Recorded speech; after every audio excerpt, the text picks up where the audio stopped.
How is everybody? Happy Saturday. A little bit later today, but not so hectic. I can take my time. It's a little after 7 in the morning in San Clemente, and it's gorgeous today. I actually set up my umbrella this time so that I was able to have the sun be blocked so we could see each other fairly clearly. Gonna wave to some people. I am just, before we get started, I want to make a couple of announcements for my loves. Tonight I will be doing a full moon live, and I cannot stress we are at midway point, literally coming into the midway point of 2026 already. Okay, so if you have the time, please definitely jump on. I'm going to be doing it at 6 p.m. PST, which equals to 9 p.m. EST. And of course, all coasts and countries are welcome. But I'm going to be doing the forecast for this month and explaining to you guys where the planets are, what's aligned, what the energy of this full blue moon is bringing for us, along with how to maneuver the things that might be really uncomfortable or stressful for you and power through them, but taking advantage of the energy that it's bringing to help set you free so you can move forward in your life, so you can get unstuck, so you can make some of those really important decisions that are in your highest good. Okay? So that's what we're doing tonight. And then I'm doing it tonight because the full moon, you know, the cycles, it actually runs for a 3-day cycle where you can tap into the full moon energy. So I'm doing it tonight because tomorrow night at 8 p.m. EST and 8 p.m. PST, I'm doing a full moon journey. So that's what I'm doing at the peak of the full moon, so we can get into the full power and energy of it. So tonight's the full moon live. Tomorrow's the full moon live journey, but we do that through Zoom. So if you're interested in tapping into the energy and becoming a part of it, please do. Just DM me. The cost is $40. So we go through the journey, which takes about an hour. So you're investing a little bit of time, but you're worth it. And you are spending it with me. But it's an hour journey, and then we have interactive discussion where you can share with each other the experiences that you have. I give you a mini reading. We give you the tools to continue your journey. So it's a pretty powerful session that you can tap into and also be part of this amazing community.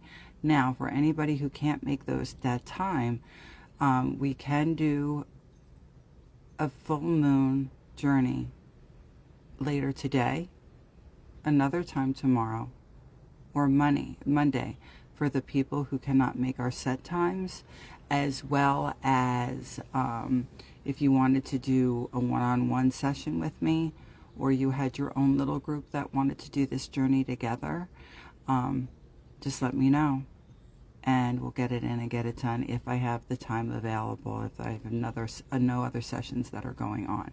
So you really have between this very second to midnight Monday to tap into this energy with me, okay?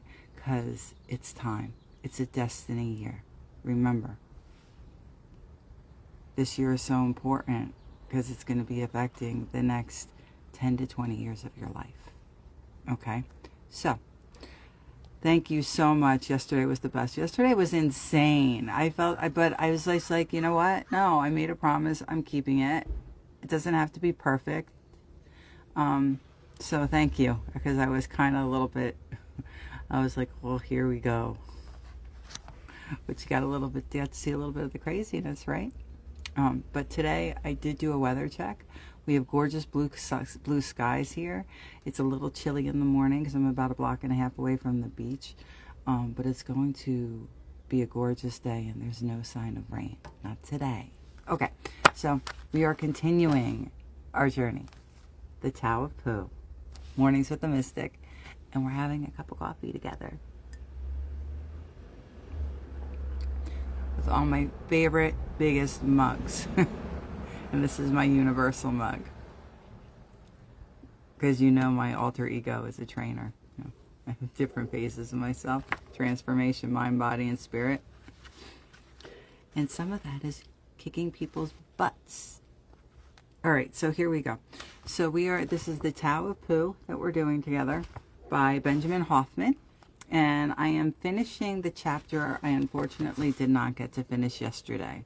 Hello, good morning, Jen. I hope you are feeling better because I was sending you a lot of healing energy. We are finishing the chapter Cottlestone Pie, and then after Cottlestone Pie, we are going into the Pooh Way, because it is the Tao of Pooh, right? Okay.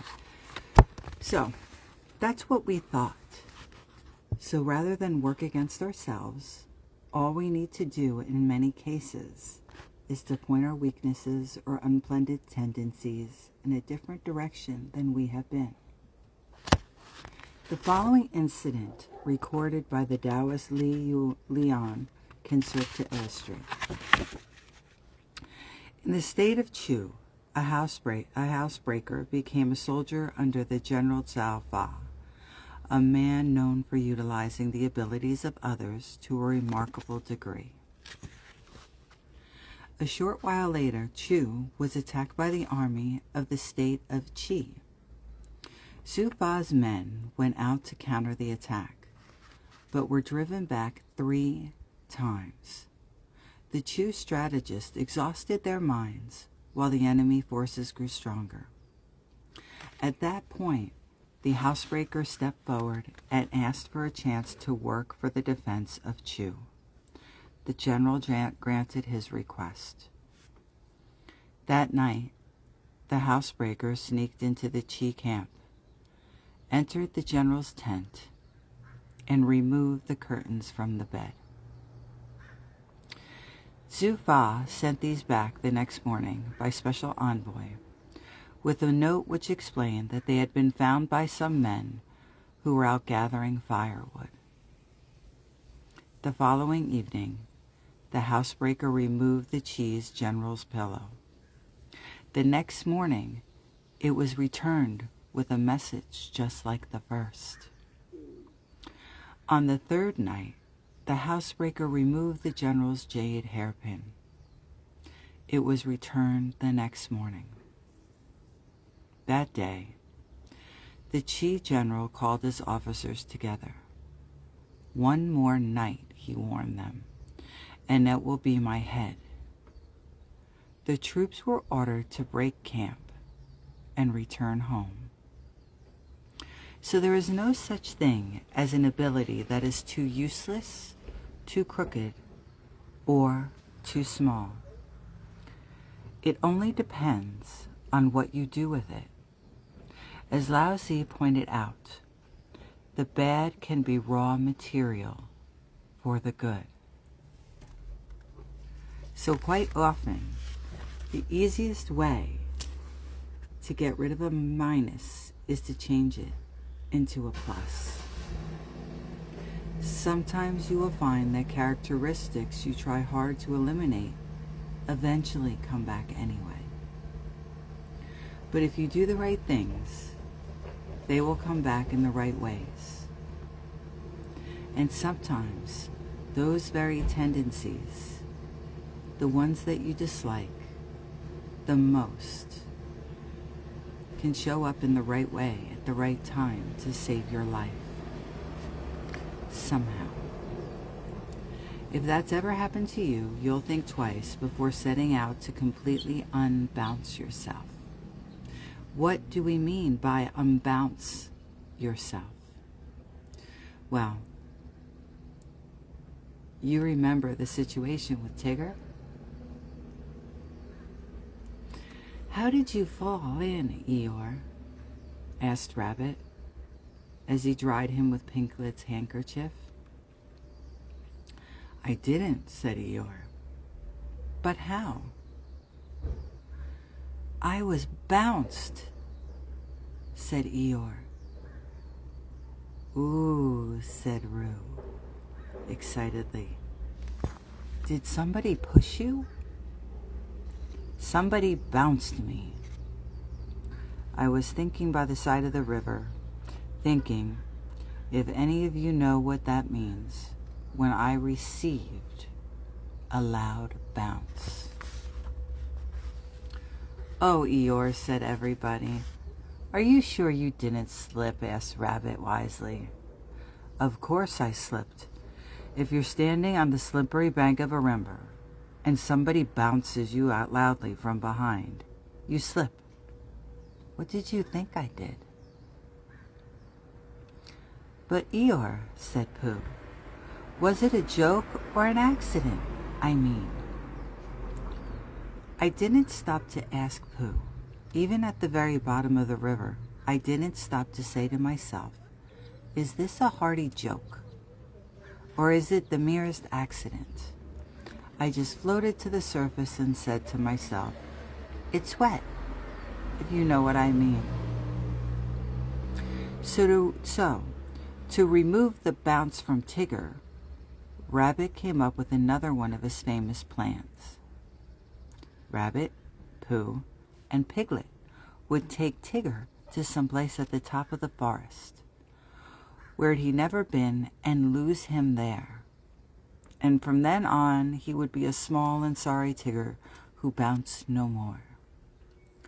Well, so much for cleverness, as Eeyore might say, because as things turned out, Rabbit got everyone lost, including himself. Everyone but Tigger, that is. Tiggers don't get lost. It so happens not even the mist at the top of the forest, and that proved to be very useful, because although Pooh and Piglet found their way back after a while, where's Rabbit? I don't know, said Pooh. Oh, well, I expect Tigger will find him. He's sort of looking for you all. Well, said Pooh, I've got to go home for something, and so has Piglet, because we haven't had it yet. And I'll come and watch you, said Christopher Robin. So he went home with Pooh and watched him for quite a long time. And all the time he was watching, Tigger was tearing round the forest, making loud yapping noises for Rabbit. And at last a very small and very sorry Rabbit heard him. And the small and sorry Rabbit rushed through the mist at the noise, and it suddenly turned into Tigger, a friendly Tigger, a grand Tigger, a large and helpful Tigger, a Tigger who bounced, if he bounced at all, in just the beautiful way a Tigger ought to bounce. Oh, Tigger, I am so glad to see you, cried Rabbit. In the story of the ugly duckling, when did the ugly duckling stop feeling ugly? When he realized that he was a swan. Each of us has something special, a swan of some sort, hidden inside somewhere. But until we recognize that it's there, what can we do but splash around, treading water? The wise are who they are. They work with that they've got. They work with what they've got and do what they can do. There are things about ourselves that we need to get rid of. There are things about ourselves that we need to change. But at this same time, we do not need to be too desperate, too ruthless, too combative. Along the way to useful and happiness, many of those things will change themselves, and the others can be worked on as we go. The first thing we need to do is recognize and trust our inner nature, and not lose sight of it. For within the ugly duckling is the swan. Inside the bouncy Tigger is the rescuer who knows the way. And in each of us is something special that we need to keep. For a long time they looked at the river beneath them, saying nothing. And the river said nothing too, for it felt very quiet and peaceful on this summer afternoon. "Tigger is all right, really," said Piglet lazily.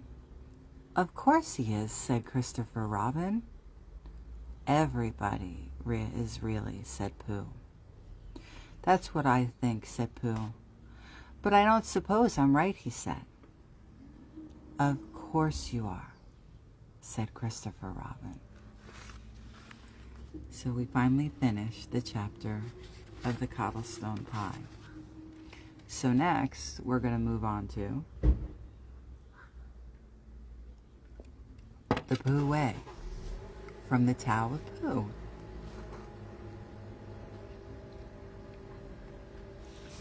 By the time it came to the edge of the forest, the stream had grown up, so that it was almost a river.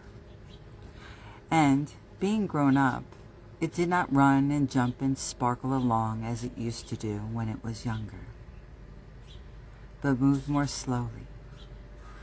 For it knew now where it was going, and it said to itself, "There is no hurry. We shall get there someday." Now we come to what could be called the most characteristic element of Taoism in action. In Chinese, it is known as Wu Wei. It is also the most recent characteristic element of Pooh in action. In English, it is not known as much of anything in particular. We believe that it's time that someone noticed it and called it something, so we will call it the Pooh Way.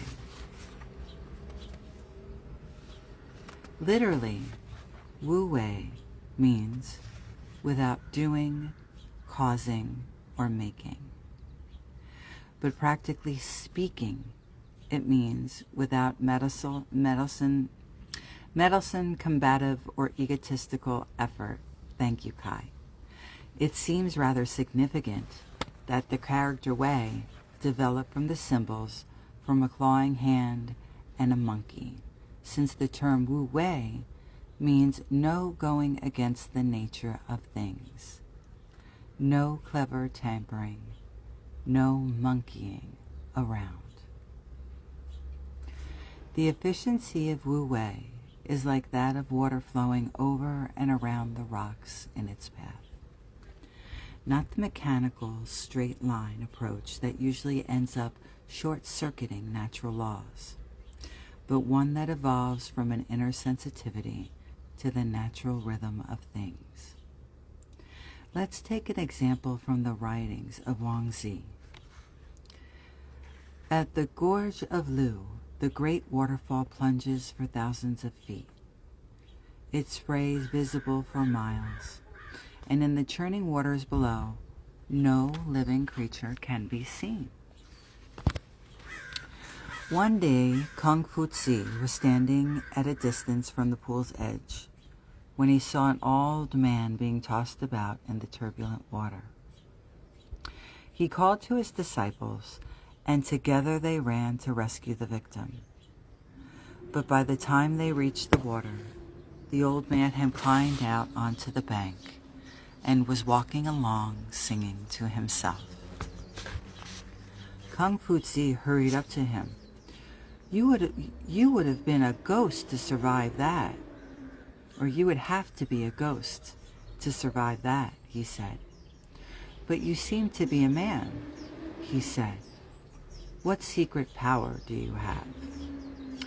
Nothing special, the old man replied. I began to learn while very young and grew up participating and practicing it. Now I am certain of success. I go down with the water, and I come up with the water. I follow it and forget myself. I survive because I don't struggle against the water's superior power. That's all. When we learn to work with our inner nature and with the natural laws operating around us, we reach the level of Wu Wei. Then we work with the natural order of things and operate on the principle of minimal effort, since the natural world follows that principle. It does not make mistakes. Mistakes are made or imagined by man, the creature with the overloaded brain who separates himself from the supporting network of natural laws by interfering and trying too hard. Not like Pooh, the most effortless bear we've ever seen. Just how do you do it, Pooh? Do what? Asked Pooh. Become so effortless. I don't do much of anything, he said. But all those things of yours get done. They just sort of happen, he said. Wait a minute. That reminds me of something from the Tao Te Ching, I said, reaching for a book. Here it is, chapter 37. Translated to read something like, Tao does not do, but nothing is not done. That sounds like a riddle, said Pooh. It means that the Tao doesn't force or interfere with things, but lets them work in their own way, so it may produce natural results. Then whatever needs to be done is done. I see, said Pooh. In Chinese, the principle would be Wei Wu, or Wei Wu Wei, do without doing. From Wei Wu Wei comes Zhu Shan, self-so. That means that things happen by themselves spontaneously. Oh, I see, said Pooh. For a basic example of the Pooh way, let's recall something that happened in the house at Pooh Corner when Pooh, Piglet, Rabbit, and Roo were playing Pooh sticks. They dropped their sticks off the bridge into the river and had gone to the other side to see whose stick would come out first. And they'd been waiting quite a while when out floated, guess who floated out? Eeyore. Eeyore? I didn't know you were playing, said Roo. I'm not, said Eeyore. Eeyore, what are you doing there? Said Rabbit. I'll give you 3 guesses, Rabbit. Digging holes in the ground? Wrong. Leaping from the branch to branch of a young oak tree? Wrong. Waiting for somebody to help me out of the river? Right. Give Rabbit time, and he'll always get the answer. Then Pooh got an idea. They would drop some stones into the river. The stones would make waves, and the waves would wash Eeyore over to the river's bank. Rabbit thought it was a very good idea. Eeyore didn't. Supposing we hit him by mistake, said Piglet anxiously. Or supposing you missed him by mistake, said Eeyore. Think of all the possibilities, Piglet, before you settle down to enjoy yourselves. But Boo had got the biggest stone he could carry and was leaving over the bridge, holding it in his paws. I'm not throwing it. I'm dropping it, Eeyore, he explained. And then I can't miss. I mean, I can't hit you. Could you stop turning around for a moment? Because it muddles me rather. No, said Eeyore. I like turning around. Rabbit began to feel that it was time he took command. Ruh-roh. Now, Pooh, he said. When I say now, you can drop it. Eeyore, when I say now, Pooh will drop his stone. Thank you very much, Rabbit, but I expect I shall know. Are you ready, Pooh? Piglet, give Pooh a little more room. Get back a bit there, Roo. Are you ready? No, said Eeyore. Now, said Rabbit. Pooh dropped his stone, and there was a loud splash, and Eeyore disappeared. It was an anxious moment for the watchers on the bridge. They looked, and even the sight of Piglet's stick coming out a little in front of Rabbit's didn't cheer them up as much as you would have expected. And then, just as Pooh was beginning to think that he must have chosen the wrong stone, or the wrong river, or the wrong day for his very good idea, something gray showed for a moment by the riverbank, and it got slowly bigger and bigger, and at last it was Eeyore coming out. With a shout, they all rushed off the bridge and pushed and pulled at him, and soon he was standing among them again on dry land. "Oh, Eeyore, you are wet," said Piglet, feeling him. Eeyore shook himself and asked somebody to explain to Piglet what happened when you had been inside a river for quite a long time.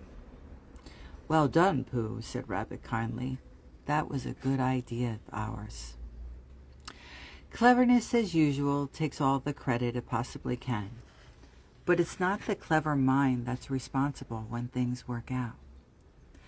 It's the mind that sees what's in front of it and follows the nature of things. When you work with Wu Wei, you put the round peg in the round hole and the square peg in the square hole.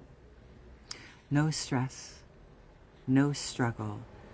Egotistical desire tries to force the round peg into the square hole and the square peg into the round hole.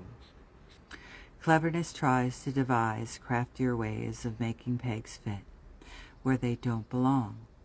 Knowledge tries to figure out why round pegs fit round holes, but not square holes.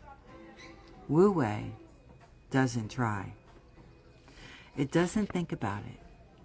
It just does it. And when it does, it doesn't appear to do much of anything. But things get done.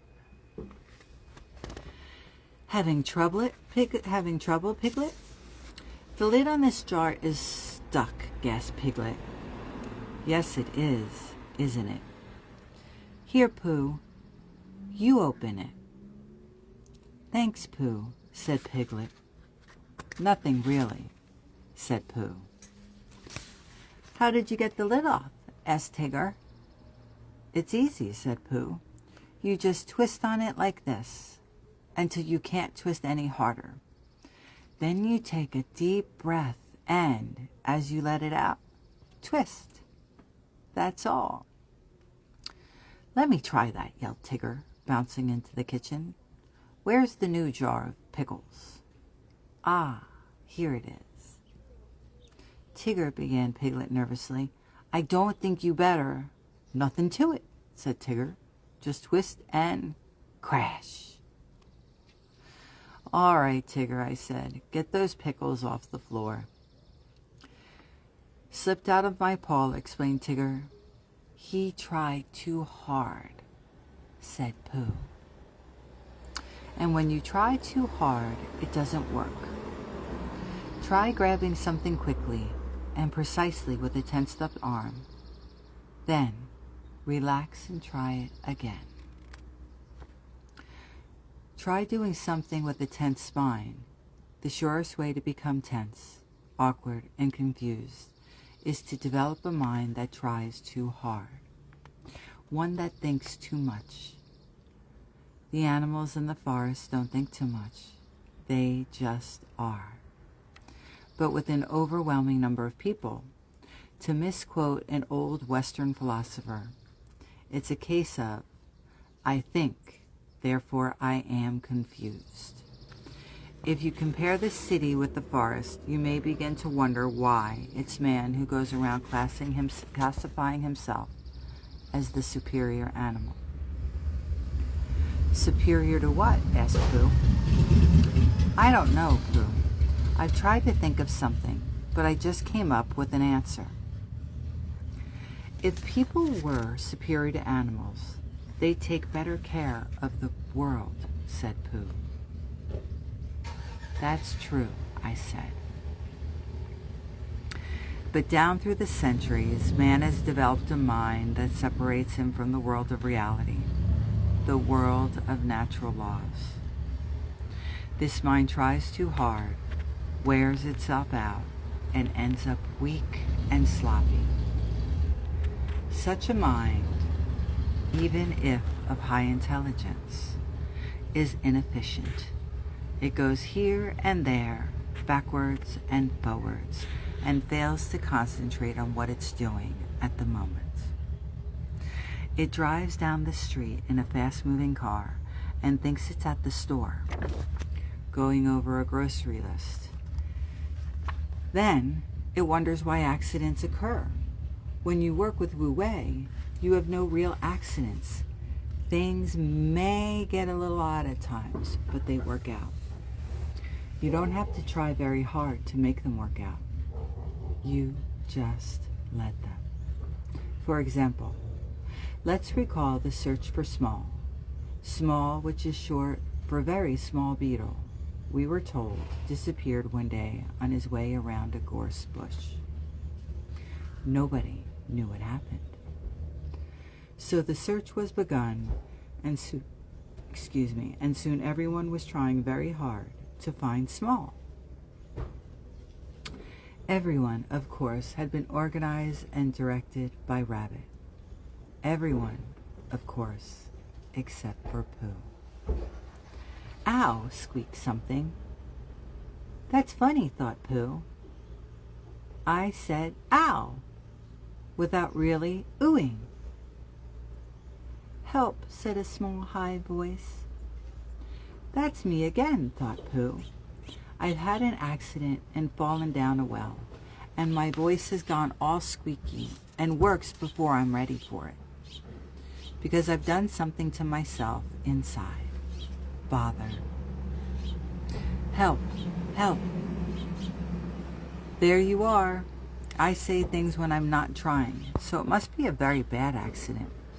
And then he thought that perhaps when he did try to say things loudly, he wouldn't be able to. So to make sure, he said very loudly, a very bad accident to Pooh Bear. Pooh, squeaked the voice. It's Piglet, cried Pooh eagerly. Where are you? Underneath, said Piglet, in an underneath sort of way. Underneath what?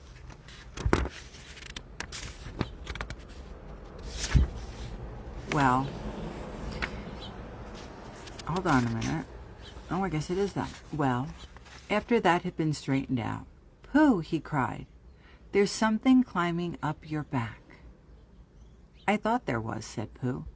It's small, cried Piglet. Those who do things by the Pooh way find this sort of thing happening to them all the time. It's hard to explain, except by example, but it works. Things just happen in the right way, at the right time.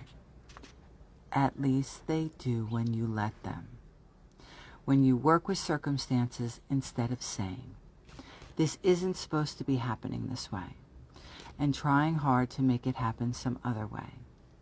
If you're in tune with the way things work, then they work the way they need to, no matter what you may think about it at the time. Later on, you can look back and say, oh, now I understand.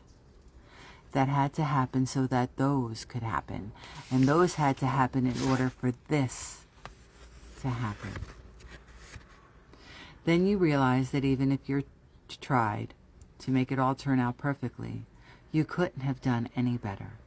And if you'd really tried, you had made a mess of the whole thing. Let's take another example of things work out. Eeyore's birthday party, as arranged by Pooh and Piglet. Pooh discovered, after Eeyore told him that it was Eeyore's birthday. So Pooh decided to give him something. He went home to get a jar of honey to use as a birthday present and talked things over with Piglet, who decided to give Eeyore a balloon that he'd sent from a party of his own. While Piglet went to get the balloon, Pooh walked off to Eeyore's with the jar of honey. But after a while, he began to get hungry. So he sat down and took the top off his jar of honey. Lucky I brought this with me, he thought. Many a bear going out on a warm day like this would never have thought of bringing a little something with him. And he began to eat. Now, let me see, he thought, as he took his last lick of the inside of the jar. Where was I going? Ah, yes, Eeyore. He got up slowly. And then, suddenly he remembered, he had eaten Eeyore's birthday present. Well, most of it anyway. Fortunately, he still had the jar. And since he was passing by the 100-acre wood, he went in to see Owl and had him write a happy birthday on it. After all, it was a very nice jar, even with nothing in it. While all this was happening, Piglet had gone back to his own house to get Eeyore's balloon. He held it very tightly against himself so that so it shouldn't get blown away, and he ran as fast as he could so to get to Eeyore before Pooh did. For he thought that he would like to be the first one to give a present, just as he thought of it without being told by anybody. And running along, and thinking how pleased Eeyore would be, he didn't look where he was going. And suddenly he put his foot in a rabbit hole and fell down flat on his face. Bang! Yes. Well, after Piglet fell on Eeyore's balloon, it wasn't so. Well, it was more, that is. It was... Balloon, said Eeyore. You did say balloon, one of those big colored things you blow up? Gaiety, song, and dance, here we are, and there we are. Yes, but I'm afraid. I'm very sorry, Eeyore. But when I was running along to bring it to you, I fell down. Dear, dear, how unlucky. You ran too fast, I expect. You didn't hurt yourself, little Piglet. No, but oh, Eeyore, I burst the balloon. There was a very long silence. My balloon, said Eeyore at last. Piglet nodded. My birthday balloon? Yes, Eeyore, said Piglet, sniffing a little. Here it is, with many happy returns of the day. And he gave Eeyore the small piece of damp rag. Is this it? Said Eeyore, a little surprised. Piglet nodded. My present? Piglet nodded again. The balloon? And just then, Pooh arrived. I've brought you a little present, said Pooh excitedly. I've had it, said Eeyore.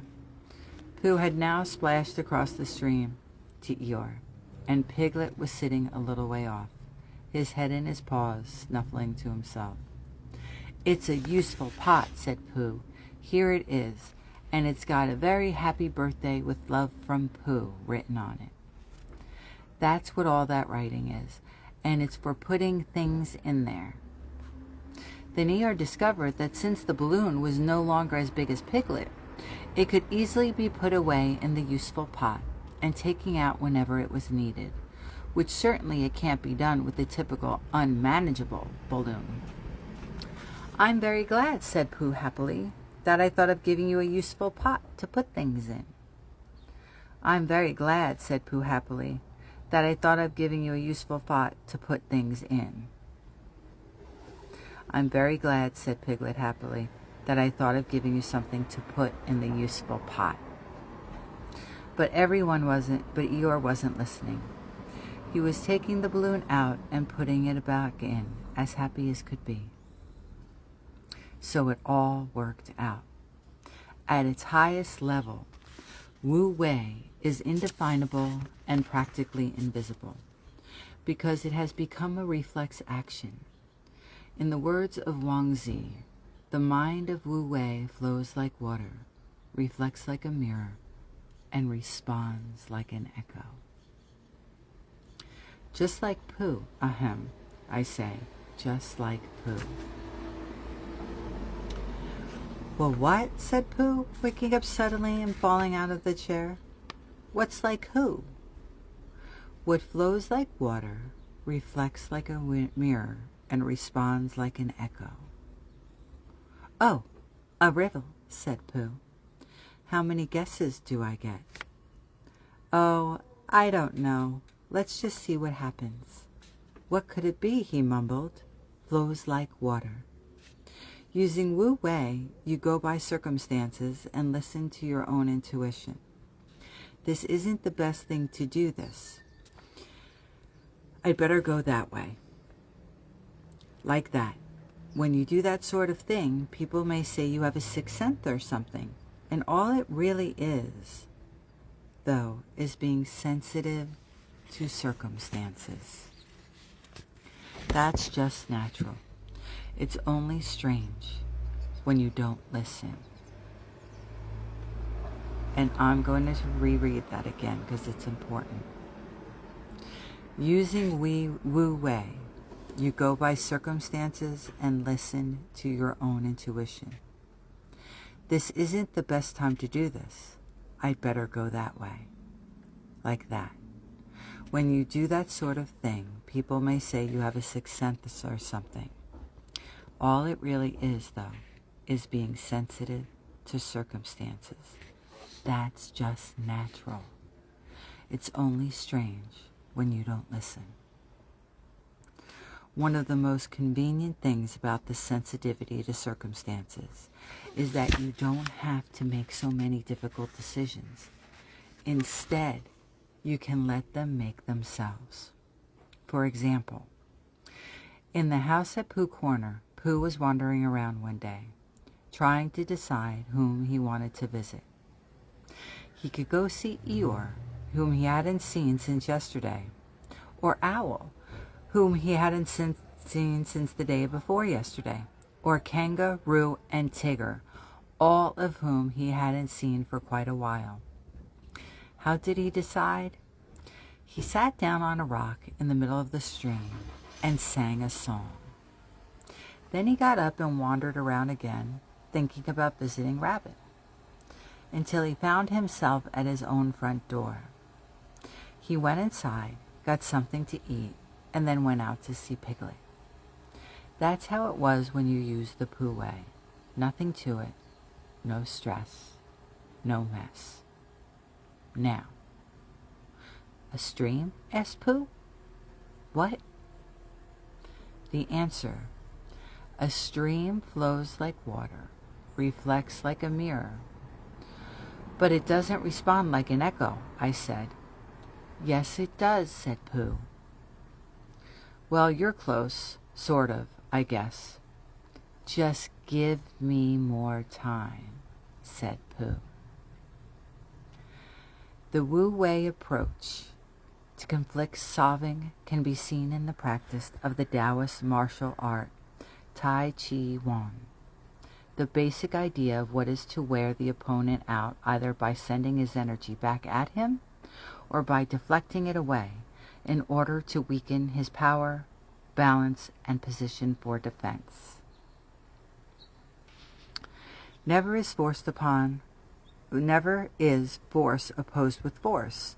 Instead, it is overcome with yielding. Good morning. Flows like water, reflects like a mirror, said Pooh, walking by. You're thinking too much, Pooh, I said. I'll give you a hint. Maybe it will help. I hope so, said Pooh. This is beginning to bother me. All right, solve the riddle.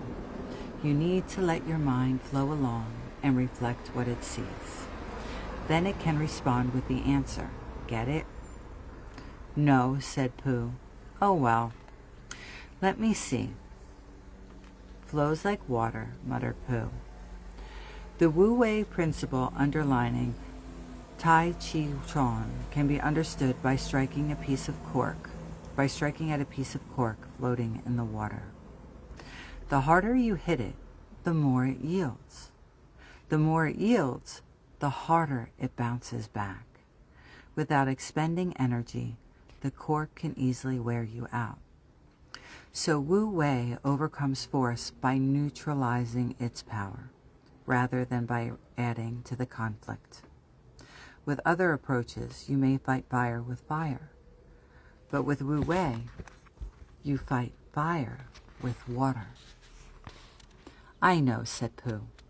A piece of cork. What about it? Responds like an echo, he said triumphantly. But it doesn't flow like water or reflect like a mirror, I said. Oh, said Pooh, that's right. Well, I guess I'd better tell you, I said. It's the Pooh way. What is, asked Pooh? The answer, I said. Oh, said Pooh. That wasn't a very good riddle, he added. All right. Then you ask one. Glad to. What's black and white and red all over? Oh, no. Not that one. You've heard it before, asked Pooh, a bit surprised. Of course, it's been around for years. Everyone knows the answer. It's a newspaper, Pooh. No, said Pooh. An embarrassed zebra. No. Well then. Give up, Pooh asked hopefully. All right, I give up. What's black and white and red all over? A sunburned penguin. Pooh, that's stupid. Better than yours, he said. Well, there's another one then. It has to do with the opposite of the Pooh way. What runs around all day without getting anywhere? A rabbit, said Pooh. Well, practically. Oh, I know. It's a... But we're saving that for the next chapter. We got through it. No major answers with flow. Learn to flow. Learn to reflect all that's good in the world. All that's beautiful. Show yourself some grace in every day. And if you're ready to change your life, if you want to learn how to apply these principles real time, DM me here. Book a session. And we'll get it in and get it done. Because we're going to 6 months into 2026, which is a destiny year for us all. If we go in with the angle from the Pooh way versus the way that everybody's been doing it lately, then everything and anything is possible. Because if you hang out with me, if you're a part of this soul family, we're everything and anything but basic. I love you guys fierce. I hope you have an amazing day. Don't forget to tune in later on tonight. I'll be on 6 p.m. PST, 9 p.m. EST. To tune in and tap into this full blue moon's energy and see what's in store.